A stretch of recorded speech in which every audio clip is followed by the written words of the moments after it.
returning from work to home. So we resolved that too. So I encourage our Latino community to work. I've worked in the past and I continue to do so in the future. As the ANC Commissioner, I know we're talking about employment. Employment, they have jobs, but they're telling everyone else that they don't have jobs. Jobs are here. And the problem that I'm seeing is that we need to engage our workers and make sure that they have proper employment, income that's going to be satisfied to give them services to live by, or we have stability, and this is what's not happening.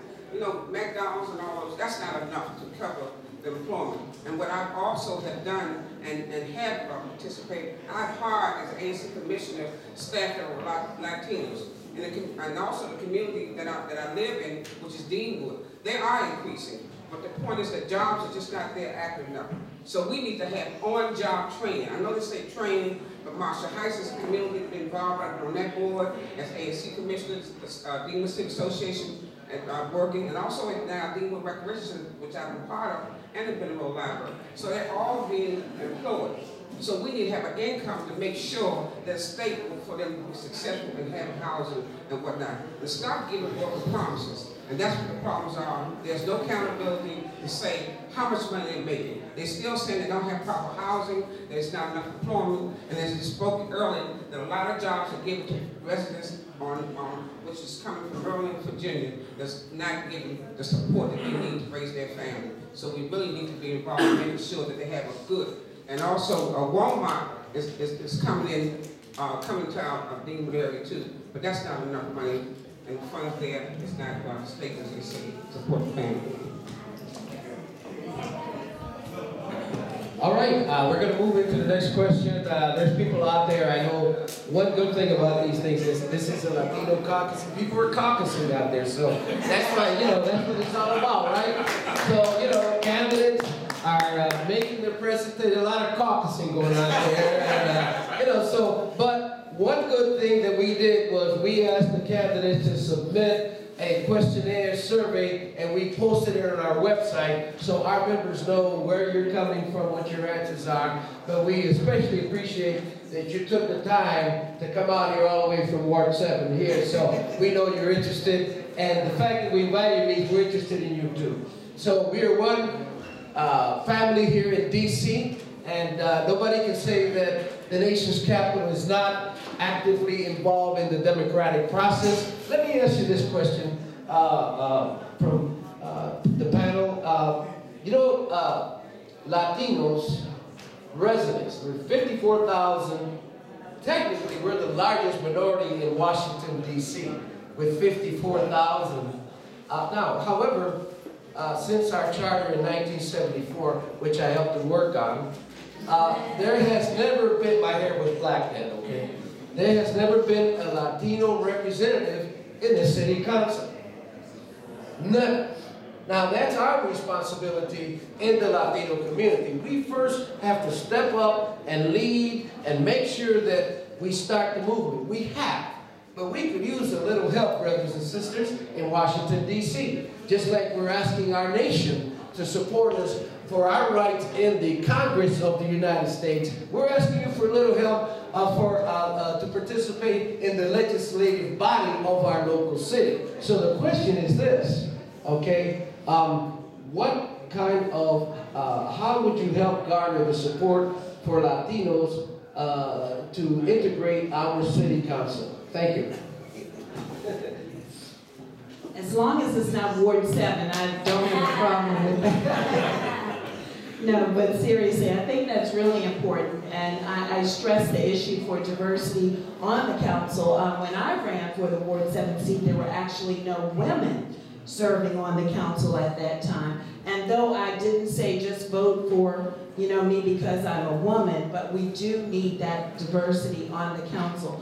Our Latino population in the District of Columbia is in fact growing, and there should be in fact representation on the council. I can tell you when I served, I see Jacques Patterson there, when we served on the DC Democratic State Committee, we ensured that diversity was on the state committee for every organization that had representation for them to have an ad hoc member be a member of the DC Democratic State Committee. And I think that enabled the participation in the local process.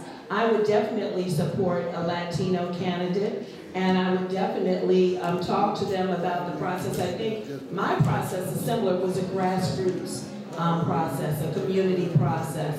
So I definitely would support that effort. I know that we've had some Latino candidates previously, I believe in Ward 1. So I would encourage you all, and based on this foundation alone, to really recruit someone. And I definitely would love to speak to any candidates who are interested in running. I think the time is now that we get that going. I think our representation on the council needs to represent the diversity in our city. At this time, there's not a Latino member, but you can rest assured that Councilmember Alexander definitely has heard your concerns and will represent your concerns now and even when there is a Latino member. I wanted to mention briefly, and thank you, Ms. Douglas, because she did mention McDonald's, and I failed to mention Carlos Mateos in Ward 7 owns 2 of the McDonald's restaurants, and he hires a lot of our Latino neighbors as well.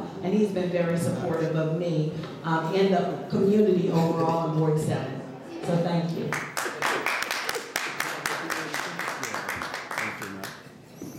Well, I know McDonald's is in our community. I'm sure they're serving everyone, because me and my grandkids, that's all they want to go to is McDonald's.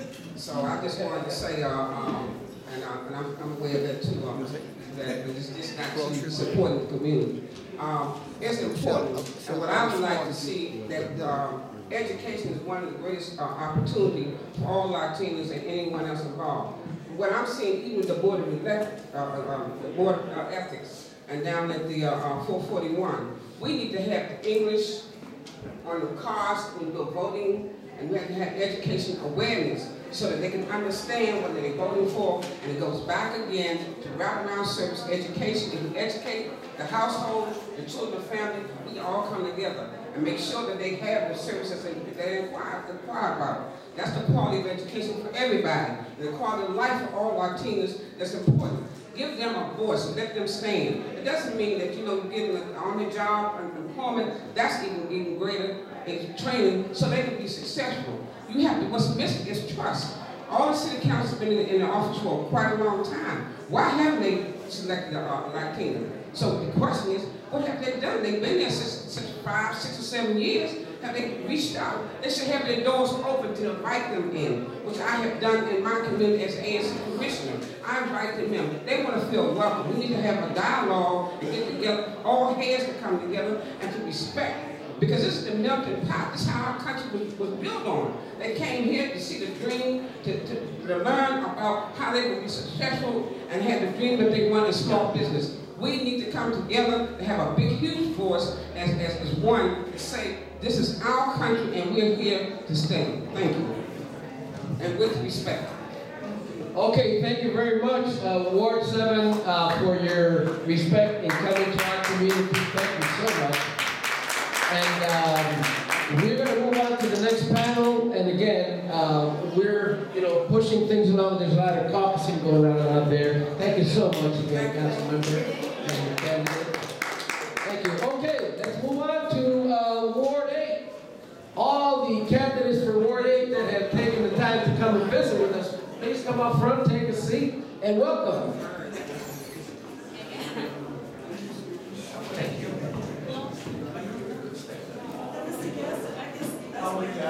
That's why you don't listen to rumors, because I heard you drop out.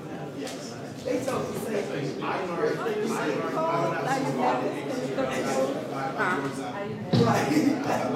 right. Ward 8.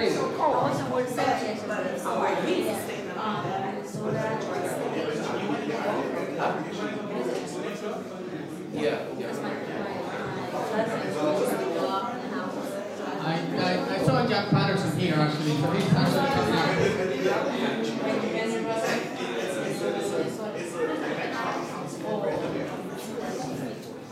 Okay, so we have 20 more minutes before the voting is closed. So anyone who has not voted who is a member, we ask that you please go to the table, register, do your registration, and get your ballot. We're waiting out for Mr. Jack Patterson, who is candidate for Ward 8 also, before we start. Yeah? All right, very good. Okay, Jack.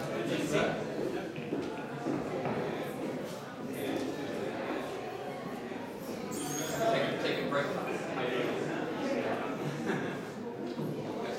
Take a break right at our time. Actually, folks, we hope if you want to hear the candidates debate, we hope you can join us here. Please come on in. It'll be in 1 more minute. I think we're having one of our members who is also a candidate who is actually voting.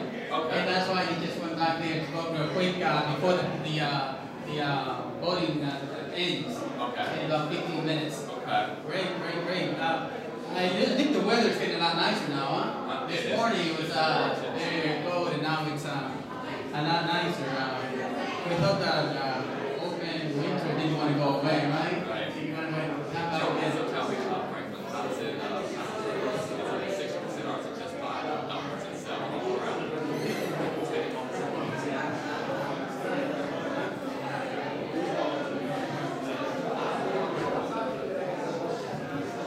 Okay, so we're